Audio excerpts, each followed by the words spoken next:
क्या super power America अब बिना गोलियों के खाली बंदूक लेकर खड़ा है?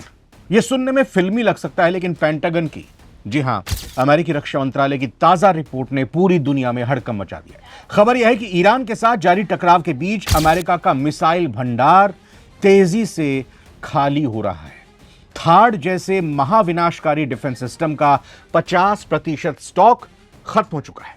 आखिर ऐसा क्या हुआ कि दुनिया का सबसे बड़ा डिफेंस बजट रखने वाला देश, उसकी आर्मी अब ट्रिलियन डॉलर्स की भीख अपनी सरकार से मांग रही है?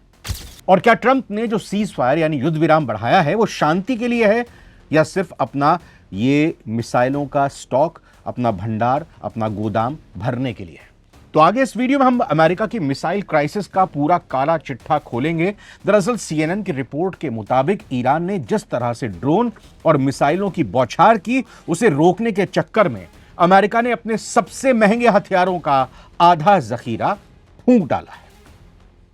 विशेषज्ञों का कहना है कि थाड यानी terminal high altitude area defence का 50% और बाकी इंटरसेप्टर मिसाइलों का 45% स्टॉक खत्म हो चुका है, स्वाहा हो गया। अब एक्सपर्ट्स चेतावनी दे रहे हैं कि अगर आज की तारीख में चीन या रूस के साथ अमेरिका का कोई नया मोर्चा खुल जाता है तो अमेरिका के पास खुद को बचाने के लिए पर्याप्त मिसाइलें नहीं होंगी। सबसे डरावनी बात जानते हैं क्या है? इन मिसाइलों को दोबारा बनाने में अमेरिका को कम से कम 2 साल का वक्त लगेगा। यानी 2 साल तक अमेरिका बेहद कमजोर स्थिति में है। अब इस खबर ने राष्ट्रपति डोनाल्ड ट्रंप की नींद उड़ाकर रख दी है। ईरान की जंग ने अमेरिका की सैन्य ताकत की पोल खोल दी है। माना जा रहा है कि ट्रंप ने आनन फानन में सीज फायर को आगे बढ़ाने का ऐलान इसीलिए किया है, और इस बार तो कोई मियाद भी नहीं रखी है, कोई समय सीमा भी नहीं रखी है। कूटनीतिक जानकारों का कहना है कि यह सीज फायर ईरान को डील करने के लिए समय देने की वजह से नहीं है, बल्कि मजबूरी में लिया गया एक फैसला है। अमेरिका को समय चाहिए अपनी मिसाइलों के भंडार को फिर से भरने के लिए। ट्रंप को पता है कि अगर अभी जंग जारी रही तो पेंटागन को आउट ऑफ स्टॉक का बोर्ड लगाना पड़ जाएगा।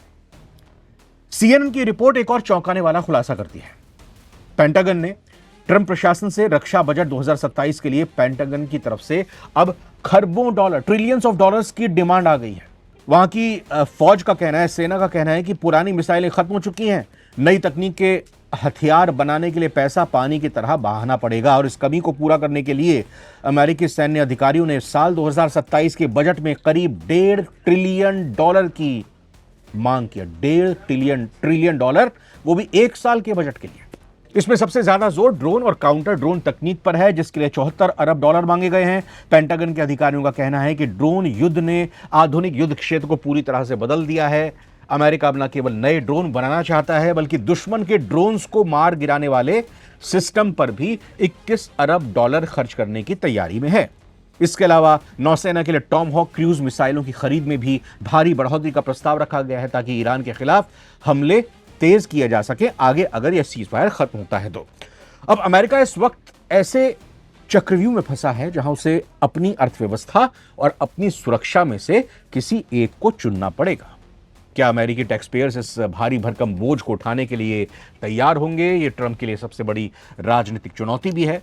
क्या ये सुपर पावर के पतन की शुरुआत है, या फिर अमेरिका एक बार फिर अपनी इंडस्ट्रियल ताकत, अपनी डिफेंस ताकत दिखाकर सबको चौंका देगा कि देखो हम कितनी जल्दी मिसाइलों का अपना स्टॉक फिर से फुल कर सकते हैं? हाँ, एक बात तो साफ है, मिडिल ईस्ट की इस जंग ने यह साबित कर दिया कि सिर्फ पैसा होने से युद्ध नहीं जीते जाते, बल्कि आपके पास हथियारों का जखीरा, हथियारों का बैकअप भी पर्याप्त मात्रा में होना चाहिए। वैसे आपको क्या लगता है कि अमेरिका की इस कमजोरी का फायदा उठाकर चीन, रूस या ईरान कुछ हरकत कर सकते हैं? अपनी राय कमेंट में प्लीज जरूर दीजिएगा। नमस्कार।